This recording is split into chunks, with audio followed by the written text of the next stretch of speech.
Hi everyone, this is Minh versus Yonal, played on the 2nd of March. E4, E6 with French defense, knight F3. I really don't think this is the best move order. I know that the plan is to answer D5 with the exchange French, which is what happened. But I mean, what if your opponent plays something like B6 now, and does like a Queen's Indian thing? One of the biggest problems with having the knight in f3 is often a pawn wants to sit on f3 in these sorts of positions. Like, one of the lines I kind of recommend against this is to go c4 straight away. And you can answer, eventually you can play something like f3 and your knight doesn't want to sit on f3 in the first place. So yeah, if you go to the openings books, after bishop b7, knight c3, bishop b4, f3 is it's the sort of thing you can do.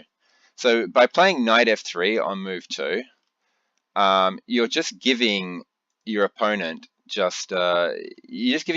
extra option.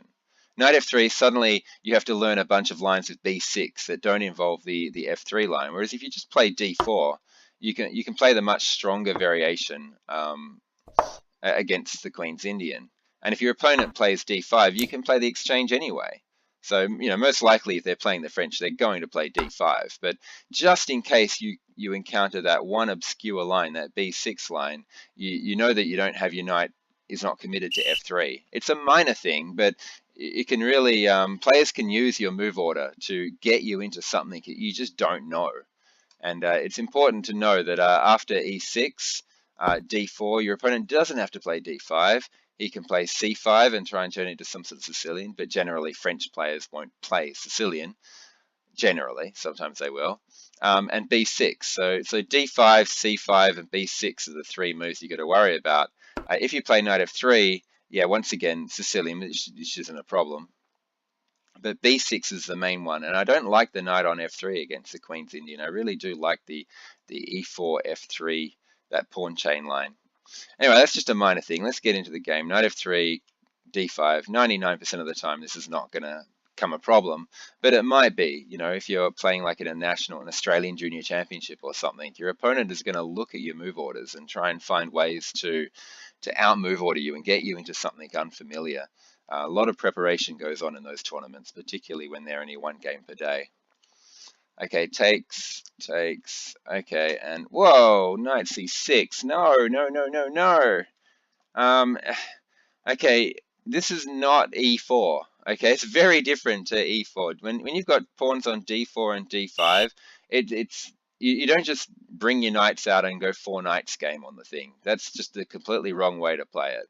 It's the right way if the pawns are on e4 and e5, but in this particular case, no, you don't want your knight on c6. You want to be able to throw a pawn on c6 to defend d5, or in some cases, if your opponent messes up the move order, you might place c5 yourself, and you want your knight to jump on c6 behind the pawn, so the two are working together attacking d4. If white doesn't mess up, you want your pawn on c6 adding extra defense here. This knight has no future on c6. All your opponent has to do is play c3, and the knight's going nowhere. It's not going out to a5. Your opponent just plays b3, and your knight's just stranded on the side of the board. And it's not going to take the pawn, which is going to be heavily defended by a pawn. Obviously, going back is absurd. It's not going to go here because the pawn covers it.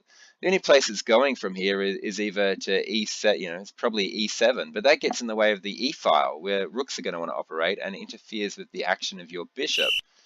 The knight definitely wants to be put on d7 instead of c6. Not immediately. Obviously, you should be developing your king side as fast as you can because the e-file's open. Both players should be racing to get their kings castled. But later on, you're looking to play d7 so that when the knight jumps into here and then jumps into the e4 square, this knight can follow it in. You got a pawn on d5, so the c4 square and the e4 square are your two squares. And how does this knight help in the fight for those two squares? From d7. So from d7 you go to f6 and fight for e4, or it can go here and out to b6 and then look to jump into c4. From here, it can't really get to either of those two squares. It definitely can't get here. It's diagonally opposite e4. It can't get there. And trying to jump out to here to attack this square here is just instantly answered by a move like b3. Okay, so yeah, the way that black should be playing this is just knight f3 and bishop out and then castle. Both players should be racing like crazy. Also, the E file is open, so you should be racing to get your kingside castled as quickly as you can. Okay, knight c6, bishop e2. I'm actually a very big fan here of c3. Your opponent has wasted a move playing knight c6, so let's just bang off c3 and waste a move ourselves, because it makes the knight silly. The knight's going to have to waste like 2 or 3 moves getting to a good square. And also on once you kick the knight out of, once the knight's kept out of b4, then you've got this lovely bishop d3 square. I mean, you'd love to chuck the bishop here straight away. Unfortunately, it's answered immediately by knight b4, sort of justifying your opponent's poor choice of knight move. So c3, your opponent wastes the move, or you can waste. It's not really a waste, because you want to play this move anyway. It releases the queen to go to b3 or a4, and allows the bishop to go here without having to worry about knight b4 nonsense. So it's a good idea. The other way that you can try and play this as white is to just develop as quickly as you can. Just go bishop here, castle, rook check as soon as you can, and try and strand your opponent's king in the center of the board. You know, if your opponent is sort of being a bit lazy and not, is being a bit lazy and not really thinking about it at all, and you castle, then he goes bishop here, you know, suddenly you can, you know, you might be able to do something. If he doesn't castle immediately, like he plays bishop here, you might be able to just trade the bishops off and then go queen here, and that's it. He can't castle ever. If he castles, he loses his bishop. And that's kind of the idea. Then it's going to take him ages to rearrange his position in order to let himself castle, and you can keep that pressure down this file here. You can just develop, threaten to double his pawns, maybe, you know, and then your knight can head into the position somehow, or every knight can come in. So that's one way, race like crazy. A good player will not let you just check him and strand his king in the center though. So I think a far better move here is c3. Okay, so bishop e2, yeah, I mean, it blocks the e file. Now your rook check isn't as devastating anymore. Your opponent sort of justified for wasting a move. And the bishop's just much better on d3. You know, you want c3. Knight g7, what? What is going on? Your pawn's on d5. You want to be able to plant knights in either c4 or e4. How's this knight getting to c4 or e4 from here? The natural, perfect, amazing square for this knight is f6, where it guards d5 and looks to jump into e4. Not only that, you're blocking your own bishop from getting out. Now you're forced to waste another knight move to let your bishop out, or horrifically weaken your pawn structure by playing g6. No, absolutely not. Get the bishop out first. You know, chuck it there, and then bring the knight here if you want to do this sort of thing. But I don't recommend doing that sort of thing. Knight here is the way to go. So knight g7, no good. You can get away with this sort of stuff if there were still e-pawns on the board. If the center was closed, you can take your time like this. But the center's semi-open. You have to, yeah, you have to get your pieces on the right squares, but you have to do it quickly without blocking other pieces in or wasting time, extra moves to get your pieces out. Castle g6, yeah, and these light squares, oh, they're so bad. Yeah, this bishop has now become the most powerful piece on the chessboard. The plan for white seems to be now, let's control these holes. I'm liking the idea of you know, maybe chucking the bishop on g5 straight away, and then a plan that involves getting a knight to g4. Either knight, you know, something like h3, knight h2, knight g4, and then looking into those holes there. This knight here probably wants to go to g4 as well via e3, which means d1. So knight c3 to d1 to e3. I'm envisioning this knight sitting here, this pawn here, this knight sitting here, this bishop here, and maybe this queen here, something like that. And then you can just slam knights into those holes. Or maybe this knight sits here, and this knight, instead of being here, which interferes with the queen, could jump into here. Yeah, the idea is if this bishop chops off one of the knights, you just take back with the other knight to replace it. And then you've got knight, bishop, and queen all targeting those holes. And that's pretty much, I think, that's how I'd be looking to play it. And then you can start looking at things like rook lifts, even absurd looking moves like a4, rook out to a3, you know, is actually quite interesting in these sorts of positions here, because the bishop's no longer going to be on this diagonal to harass that rook, and the rook can just go a3, swing right across to the king side, assuming you don't put your pawn on h3, that you probably should. The rook could take that square here and look to target those holes, or just swinging across to f3 and targeting the f6 square. So lots and lots of plans opening up for white, some imaginative ones, some straightforward ones, all because of this weakening move here. Black's knights are in the wrong position to help his center pawn control these two center squares, and now he's created a bunch of weaknesses for his king. Yeah. Okay, knight c3. I think it's a bit too early to commit this knight to this square. If he is planning knight here to there, great. I don't think he is, though. If your plan was the knight's going here temporarily to make it to a better square to help take advantage of his calls, then this move is actually not too bad. It's too early, though. I mean, this bishop should be going to g5 first, and then maybe the queen should be getting to d2. And notice how the queen's now perfectly safe on d2. You don't have to worry about knights jumping into e4 harassing the queen, because the knights have been put on the wrong squares. And then once the queen and bishop are in place, then knight here to there, to there, to there sort of thing. Or there to there to there, and then pawn up, knight there to there, or something like that. Also keep in mind there's also this a4, rook a3, rook across plan as well. Lots of choices. Okay, knight c3, too early. Bishop g7, bishop g5. Yeah, wrong move order, but it's okay still. Castles. No, what? Oh, don't trade them. This bishop, like I said, is white's best piece on the board. This is the piece that's going to win him the game because of all these dark squared weaknesses. You just need to get knights, you know, jam knights into these squares here, f6 and h6, and this bishop is going to win the game. This is why would you trade off your amazing bishop for this utterly terrible knight? This knight, I mean, what's it doing? Is it jumping into here? Is that the idea? I mean, there is a danger, isn't there? This pawn could be en prise. The problem is the knight's pinned. This knight has to, in order to move, the queen has to move first. So white has got the time to get this pawn defended. I think he's got the time anyway. You know, I mean, h6, bishop back, g5. That just weakens black's king side badly. Maybe there is a danger of this pawn getting attacked too many times. Like, for example, if you went queen here now, like I suggested, and you go, oh, you can't go h6, he just takes it. Yeah, just queen d2. That's so good. And like moves like f6 are just terrible because it blocks in blocks in your bishop, and you can't actually get to this pawn anyway. Maybe there is some sort of danger here. Pawn up here, and then knight there, and this pawn is.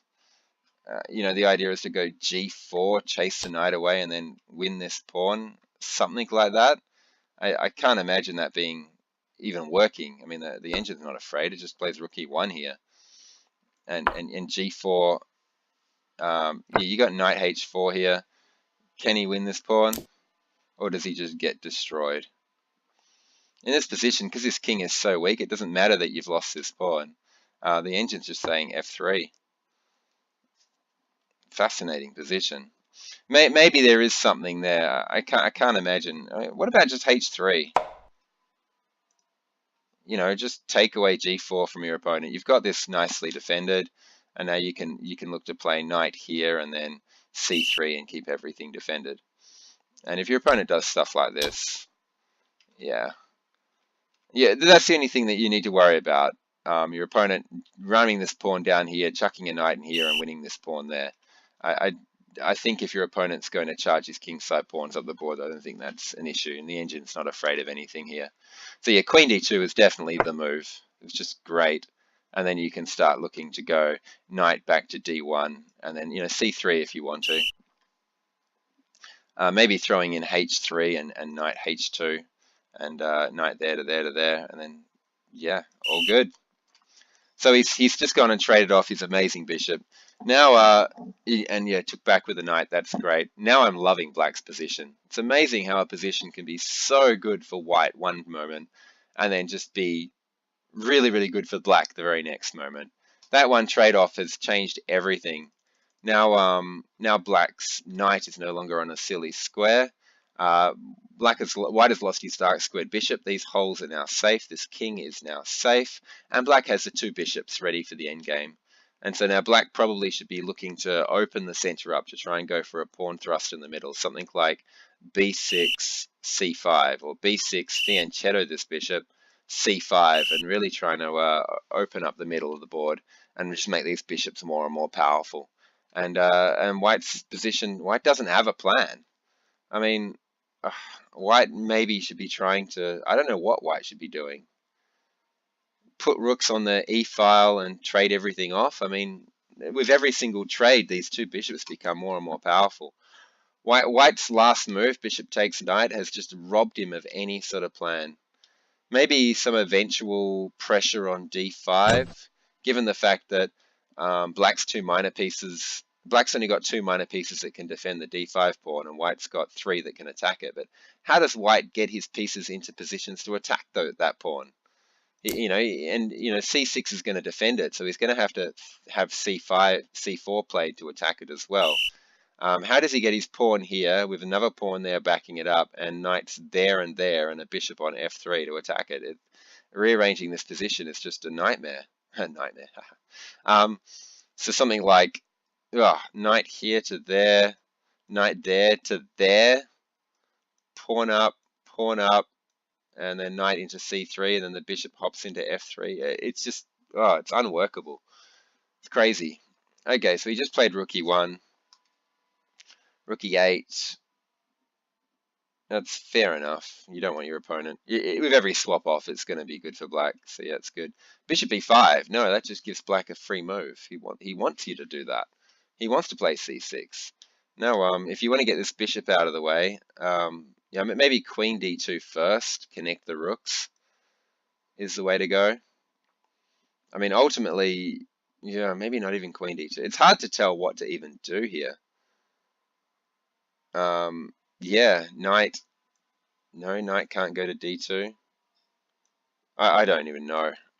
Bishop b5, though, I definitely know is not good. Maybe bishop f1 is the way to do it. Get out of the way. Bishop b5, c6. Yeah, good work to black here. Just gets a free move. And then the bishop ends up back in f1 anyway. And now bishop g4.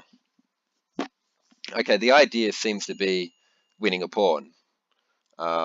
You're pinning the knight to the queen. And the idea is you threaten you just take this knight. I guess you're not winning the pawn, you're just going to double your opponent's pawns. Give him a doubled isolated pawn, direct pawn structure, an outpost on f4 and and f5. It's not bad. I mean, you don't have to go for that cheeky win of a pawn. I still do like the idea of something like just slowly, fianchetto this bishop and get c5 in at some point. Get the queen out of the way, connect the rooks up, get this knight out of the way, trade off some major pieces. This is not bad though. You're entering an opposite color bishop ending. So h3 was played. Is there any way that this pawn could have been, like these pawns cannot be doubled? Just looking at it, there's no way to defend this, is there? Maybe bishop right back to e2 where it came from. It's the only way. But I mean, it's running into moves like knight here, and you got the same sort of problem. You're going to lose this pawn. You're going to lose this pawn and end up with double pawns.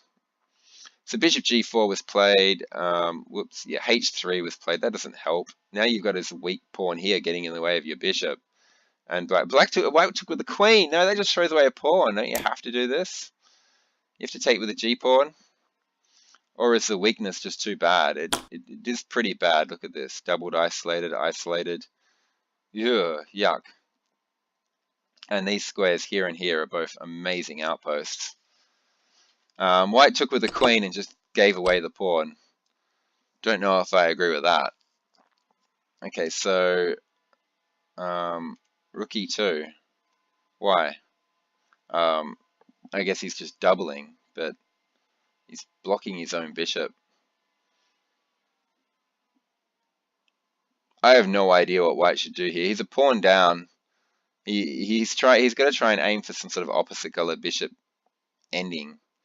Trade the knights off, trade the rooks off, trade the queens off, and opposite color bishops will be a draw. Yeah. Okay, let's see what happened. Rook e2. So he's just gone about the plan of doubling. Queen b6. That's a pain. How do you defend this thing? I guess you don't. You just go rook here and put pressure on this knight. Yeah, because I mean there are some complications here. If the queen tries to run in here, takes here, the rooks get traded off, and this knight falls at the end. Oh, but this is on pre. No, so it doesn't even fall at the end. He has to play something like rook here to defend his pawn. Okay, so you can't take that. Yeah, I think rook a1 is the way to do it. And this whole thing is kind of silly now. Maybe king f8 maybe, but I mean it's looking a bit dodgy. Yeah, something like queen f4 and looking to jump into here is so hard to deal with. After rook doubles, he might have to just play his queen back here to defend the knight, making that queen b6 move kind of a waste in the first place. Here, white missed this excellent idea of playing rook a e1 and instead played rook b1 and just defended his pawn. Yeah. Oh, what? Black took. I don't know if taking is the right idea here. That bishop is amazing. And this knight's pretty silly. Maybe he's worried about moves like knight a4, but I don't see that that's anything to be worried about. This knight is pretty rubbish. And I love this bishop. And the bishop could just sit back home and just be a very powerful bishop for the whole game. I don't believe you should trade it here. Maybe just knight there and look to connect your rooks. You know, threaten to trade off here. Knight there looks really good. You know, you can harass this queen and try and trade off the rooks, and then the bishop can try and jump into here, that sort of thing. Okay, so he took the knight, and that kind of just, I mean, black is still a pawn up, so black should have a winning position still, but it's much harder without that bishop. That bishop was amazing, and now with the dark squared bishop gone, these dark squares are starting to look weak again. Not that white has a minor piece that can take advantage of that, but maybe once the queen starts sitting in these holes, and maybe you know, some sort of battering ram pawn charging up the board, there could be problems. You know, just the idea of playing pawn up, pawn up, pawn up leaves black with a constant worry of being mated the entire game. So yeah, I do not like giving up that bishop. It's really brought white right back into this game. Rook a d8, okay, centralizing rooks, that's a good move. Queen a3, where are you going? Why are you going to a3? Oh, you're trying to win a knight. Okay, fair enough. The knight's just going to move though. I mean, the knight just wants to just move out of the way, so I'm not sure. Maybe this is the idea. You play rook here and end up with the end up owning the e file. There are worries like knight d4 though. I mean, are you going to just abandon these pawns and then charge in? I don't think this even does anything. The idea is if he takes this pawn, you've got something like queen here, and you're trying to do stuff on his king. You know, maybe there is something to this, but you know, the queen jumps into f6, and then you battering ram this pawn up the board. Maybe. Okay, so wait, what happened? So after queen a3, he played rook d7. That just runs into a pin. Now he's really tied up. Oh gosh. This, according to the engine, this is now dead level.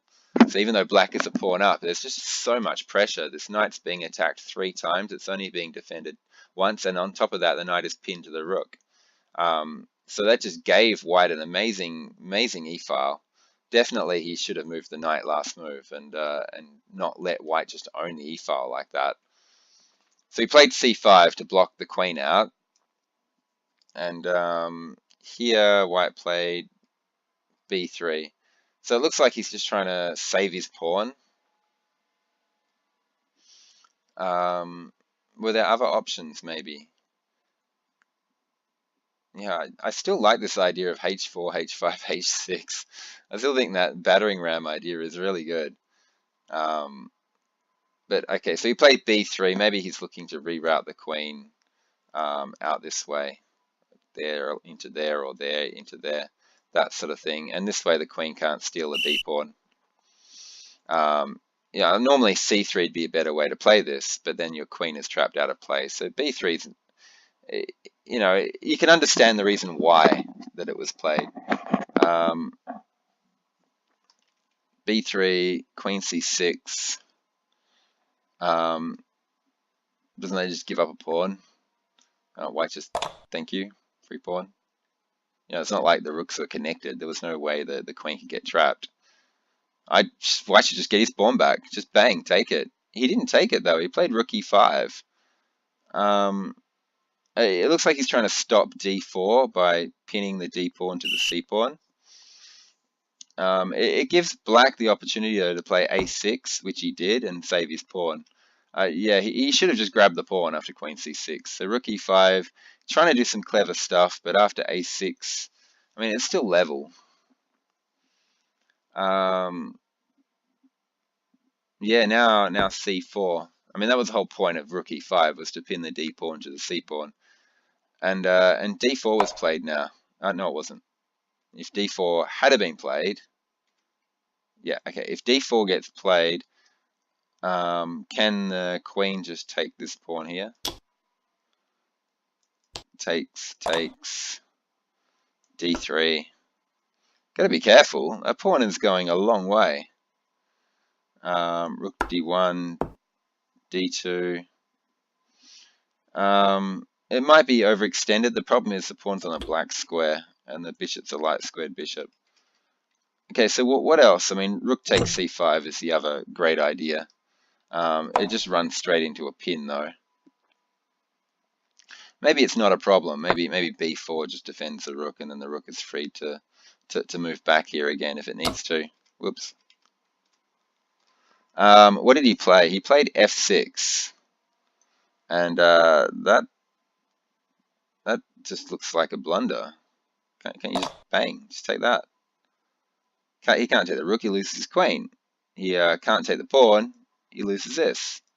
And if he moves his queen anywhere, like you know, d6 or something, d6 probably runs into rook e6. You know, c7. Let's say he goes to c7. This rook's on pre, but the rook can just jump into e6 anyway and threaten f6. You know, he can't. I'm just loving White's position. Look at, he's got the doubled rooks. Now his bishop might be able to jump into c4, although that's going to be answered by b5. But yeah, I mean, maybe a pawn sack followed by the bishop jumping into c4 with discovered checks and stuff. And look at White's e-file. It's just amazing. So yeah, he just takes the pawn, and that's just at least a winning position. He didn't take the pawn though. He jumped into e6. Yeah, that also looks like it wins. I don't think it wins as great, but it does win really well. You know, it does do a good job because you grab the you can grab the f6 pawn whenever you want, but you probably should take here first anyway. Because like if the rook takes, for instance, then you've got this amazing bishop here with tempo on the rook, and then you've got discovered checks galore. He's going to lose a lot of material, so he should just take the pawn anyway. He didn't. He took this pawn here, probably hoping that the pawn will take. King g7 was played. Can he play d4? D4 has got to be the move, surely. This looks, you know, the connected passed pawn on d4 means that the game is, you know, black has still got winning chances here. His king is in a really bad situation though, and the bishop's going to sit on this pawn and just blockade the pawn and threaten sacrifice and stuff. The queen's going to reroute its way over to this side of the board, and you know, these rooks can come back here and double, or they can double on the 6th rank instead. It's all looking pretty good for White in terms of the activity of his pieces, but Black, long term, if he can survive the attack, has a connected pass pawn, which should be an endgame win. So that leads to a very interesting position. And that's what Black should have done. He played King g7 hitting the rook. But you know, I think the rook just hops back onto that pin again, and you know, you've got a problem. Maybe d4 is the way to go.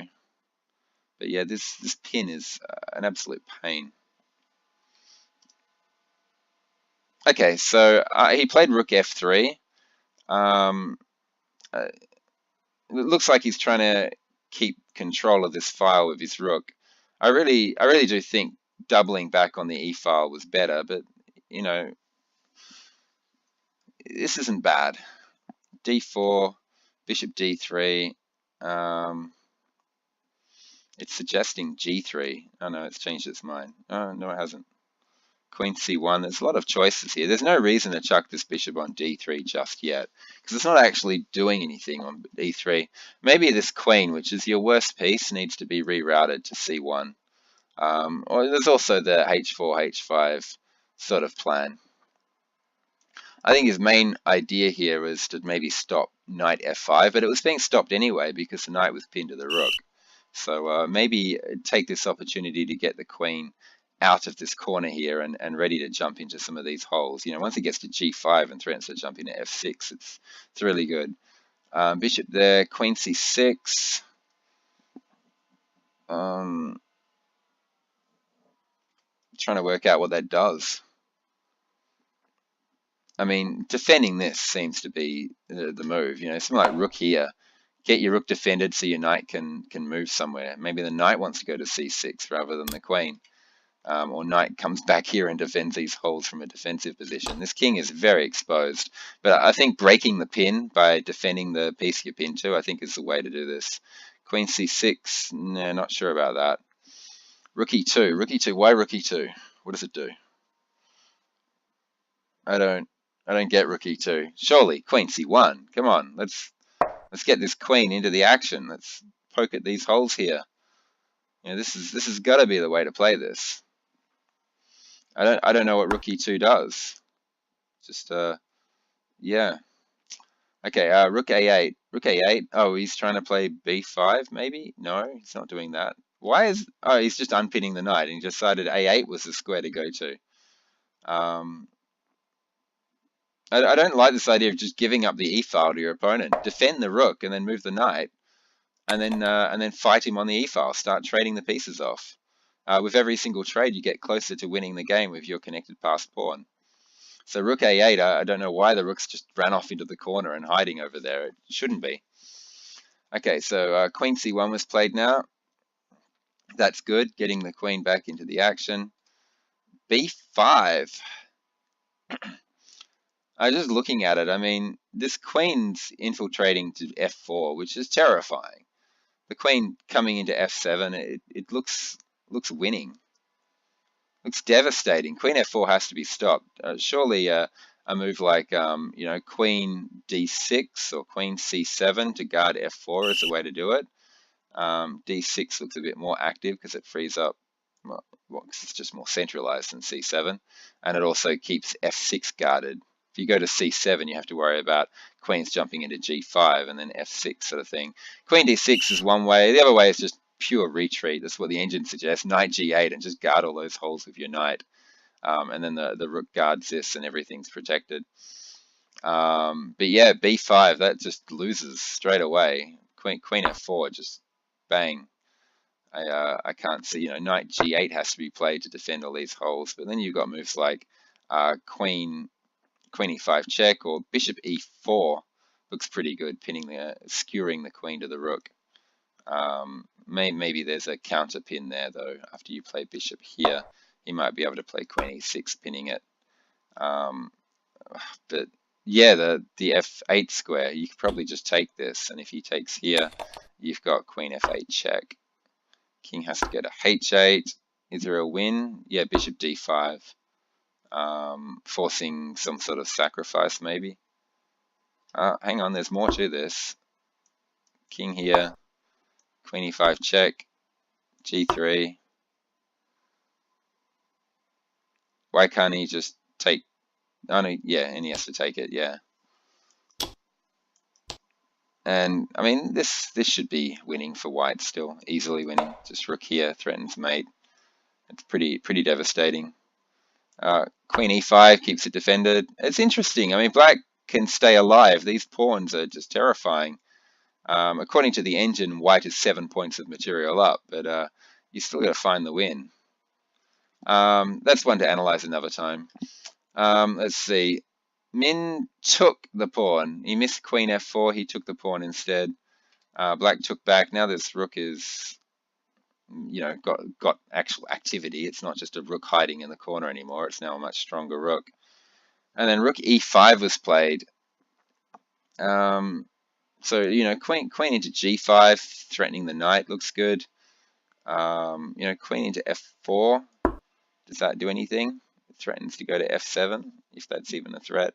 But unfortunately, without a pawn on here, he can actually answer all this with knight d5 now, which he couldn't do before. So that's another reason why trading was just bad. There's no reason to trade. Wait for your opponent to take you, and then your bishop becomes a super powerful bishop on c4. So yeah, trading was a mistake. It was a big blunder by white.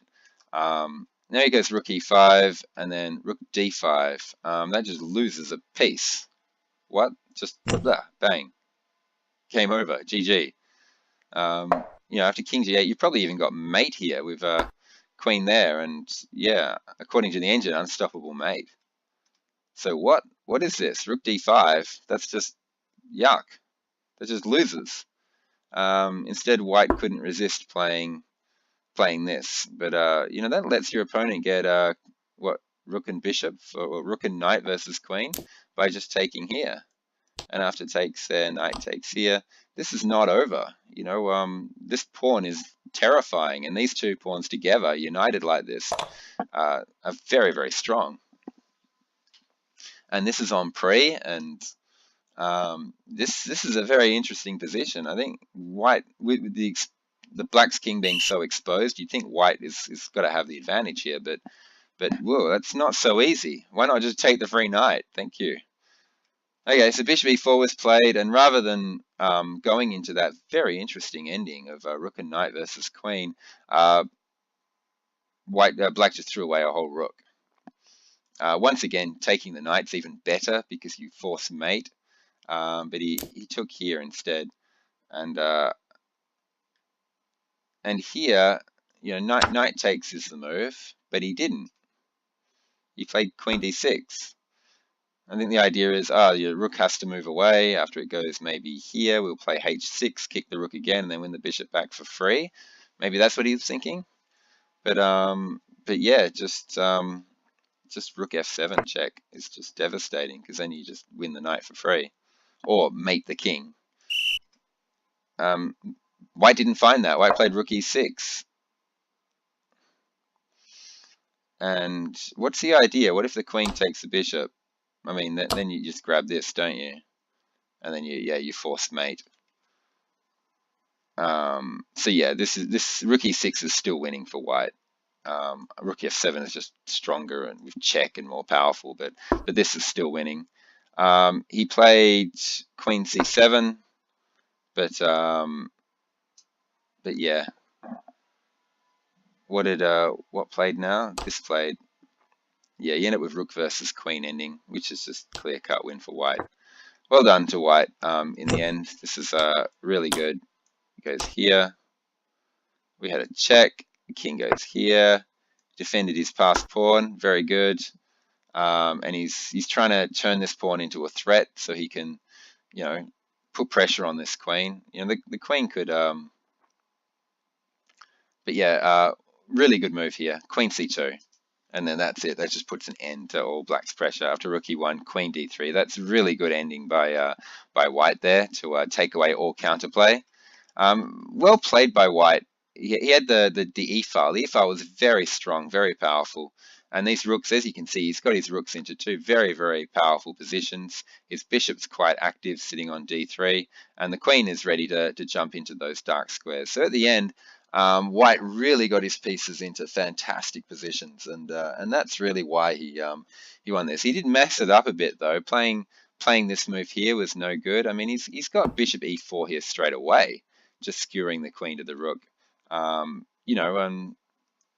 and there's a lot of other things like Queen F4 was the original move, which looked really, really strong, because you're still threatening bishop here, but you're also threatening to jump this queen into here. So yeah, he messed it up with this, but apart from that, really good play by White. A few strange moves there that I mentioned, but apart from that, well played by White. Well played by Black early on in the game. White's trading off his bishop for this knight was just a massive blunder, which turned the game completely around, gave Black the advantage, and Black used that advantage to win this pawn here, to win the d pawn. Unfortunately, after that, he let his opponent get really active pieces.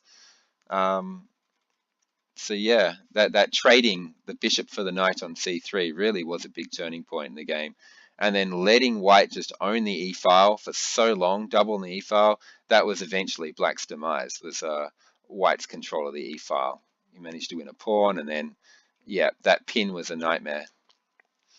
Okay, I hope everyone learned something from that game. Thanks for listening, and I'll catch you all in the next video.